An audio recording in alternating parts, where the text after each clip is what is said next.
Everything's recorded. Action. Well, good evening. How are you today? Great. How are you? Doing well. I see that you're on my favorite part of the menu. We are looking at the wine list. So what are we interested in today? What do you typically drink? I usually do reds, California reds. Would you guys typically drink the same things all the time, or? Well, this is, like you said, our first date, but Oh, okay. We've drank before together with friends. And what did we do last time? I believe it was a Merlot. Okay. So we're looking at red wines, California. So Merlot obviously isn't going to be quite as full-bodied as a Cabernet, but it is going to be a little bit fuller than Pinot Noir. Have you ever had a Pinot Noir, or is that maybe a little bit too light in style for you? I've had a Pinot Noir before, but I want to try something different, so I want to do like maybe an overall feel. But what's the difference between? Perfect, great question. So New World wines, which are going to be from the United States and anything in the southern hemisphere, they're going to be a little bit more forward fruit, and usually have a little bit higher alcohol. Okay. Now, if it's going to be Old World, that's going to be from Germany, France, Spain, Italy. They traditionally are going to be a little bit more earth-driven, a little bit more subtle as far as the fruit is concerned, and have a little bit higher acidity levels.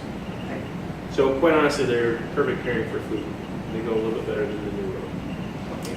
So, kind of and what are you going to have this evening? Have you decided? I believe I'm going to have the yellow belly perch. Oh, delicious. Yeah. One of my favorites. And are you going to have that sauteed? Are you going to do it blackened? Are you going to do it fried? Or are you I undecided? believe I don't quite know yet, but I think I want to do a salty. Okay. Yes. That's the preferred Okay. method. Perfect. Yes. And for you, sir? I'm gonna go with the Delmonico. Ooh, that's definitely my favorite steak. Yes. And how do you have that prepared traditionally? Medium. Okay. And the reason I ask is that because of temperatures, if you have something that's going to be well done, it's going to be a little bit more like a roast. So therefore, it's going to be a little bit fuller bodied. It's going to go with fuller bodied wines. If you have something that's going to be rare, it's going to be more in the medium style because there is a textural difference as far as steaks are concerned as well. So having said that, and our guests have talked about how they traditionally do drink California. They like something that's usually medium-bodied, but they want to try something that's going to be Old World. So the direction that we want to go, looking at our menu, and you really should know exactly where they are listed on your menu as well. So even as I'm looking at the screen right now, I know that the Spanish-Italian section is going to be on the right-hand side.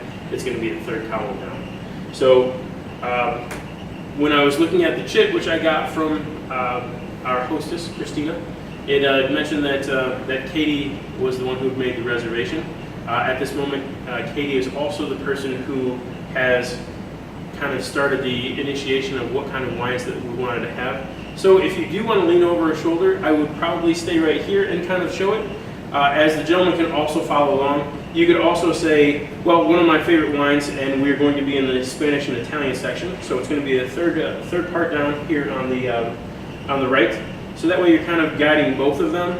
But then once that I've kind of shown this gentleman exactly what area we're talking about, I can then just focus on the person who I believe is going to be the one ordering the wine. And then what I could do is then I could also say a bin number. So if I did mention the bin number, the gentleman could follow along as well. So as we were talking about those, if you look, there's a couple of them that we have on our menu right now. The Triga, which is one that I really like, which is $2.89. It's going to be Monastrell and Cabernet. So what's interesting about that is Monastrell is going to be a grape varietal from southern Rhone, and then you have Cabernet, which is going to be really full and rich. So because of that, this might be a little bit bigger than they would want. But we'll obviously offer that to them. So as we're talking right here, you have the $2.89, it's the Triga. So Monastrell is actually going to be Mourvedre, which is a grape varietal that you're going to find in southern Rhone. And then he also has a little bit of Cabernet Sauvignon. So Cabernet Sauvignon is traditionally going to be one of the more tannic, a little bit fuller bodied wines.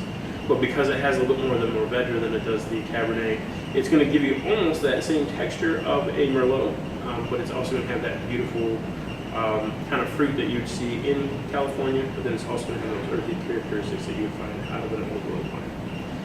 Now, if that maybe seems to be a little bit too big for you, there's a couple other options that we have as well. So then you have the Marqués de Caceres, the Grand Reserva. If you were following along, sir, it's going to be bin 296, which is going to be just a couple above that. On this one, it is Tempranillo is going to be the main grape varietal. It also has Garnacha, which Cut.